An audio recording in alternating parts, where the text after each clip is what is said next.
Oke, assalamualaikum warahmatullahi wabarakatuh. Selamat sore, berjumpa lagi di hari Minggu akhir pekan ya, di hari Minggu tanggal 31 ini di akhir bulan Oktober ya. Besok udah kita masuk bulan 11. Dan sedikit yang saya bahas itu ini jarang dibahas tapi penting sebenarnya. Jangan sampai nggak dibahas Anda menyesal ya gitu. Dalam penanaman porang yang harus diperhatikan juga di samping bibit yang bagus, tanah yang gembur, pH tanah yang cukup, MDPL yang cukup gitu kan, pupuk yang bagus. Kadang kita lupa itu kan sesuatu yang penting di antara itu, yaitu keamanan ya, sahabat, keamanan ya. Jadi maraknya pencurian di kalangan petani porang ya. Kita udah beli bibit yang mahal, sewa tanah yang luas gitu, biaya penanaman BOP penanaman yang cukup lumayan, ternyata kebun kita dicuri orang gitu. Apa tidak menyakitkan? Sakit kan gitu kan. Nah, ini juga harus diperhatikan. Ya, saya berbicara ini bukan berarti ini suci, enggak sih. Enggak. Saya juga sama manusia yang ada yang suci lah. Saya juga kotor. Saya juga pernah berbuat yang tidak baik. Saya orang yang tidak baik tapi berusaha menjadi orang yang baik, gitu aja intinya. Dan saya berpesan untuk petani porang dimanapun Anda berada, perhatikan yang pertama, perhatikan kebun Anda dengan baik, rawat dengan baik dari sisi keamanannya ya gitu.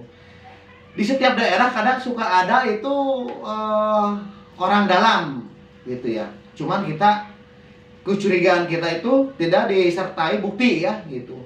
Misalkan kita curiga kepada seseorang misalkan yang track recordnya dia sering mencuri, terus gerak-geriknya pas barang hilang orang itu ada gitu kan. Wah, curiga nih.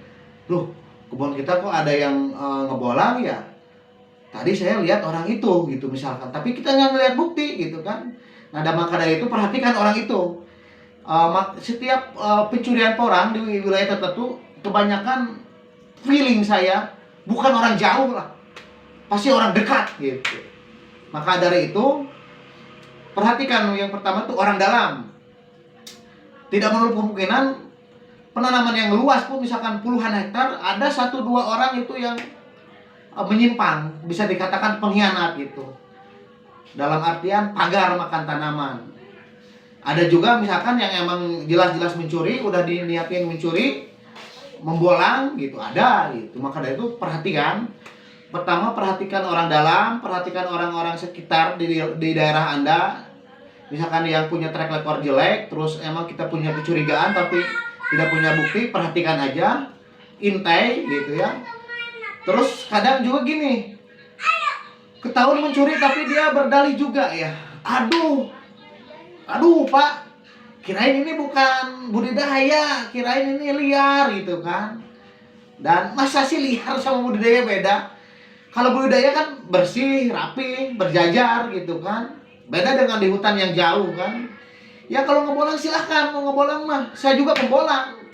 Saya juga dulu ngebolang 2018 ngebolang sebelum porang bumi. Kadang ngebolang gak jauh-jauh amat, gak ada yang nanam di belakang rumah, kadang di perkampungan. Malahan sama warga setempat ditunjukin, nih Pak, di sini banyak orang gitu.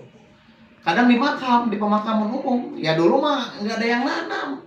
Kalau sekarang udah banyak yang budidaya, kasihan petani. Udah beli bibit yang mahal, sewa tanah yang mahal, terus dicuri kan? Apa nggak sakit? Pasti sakit ya. Maka dari itu, ini satu hal yang harus dibahas, yang harus Anda perhatikan. Jaga tanaman Anda.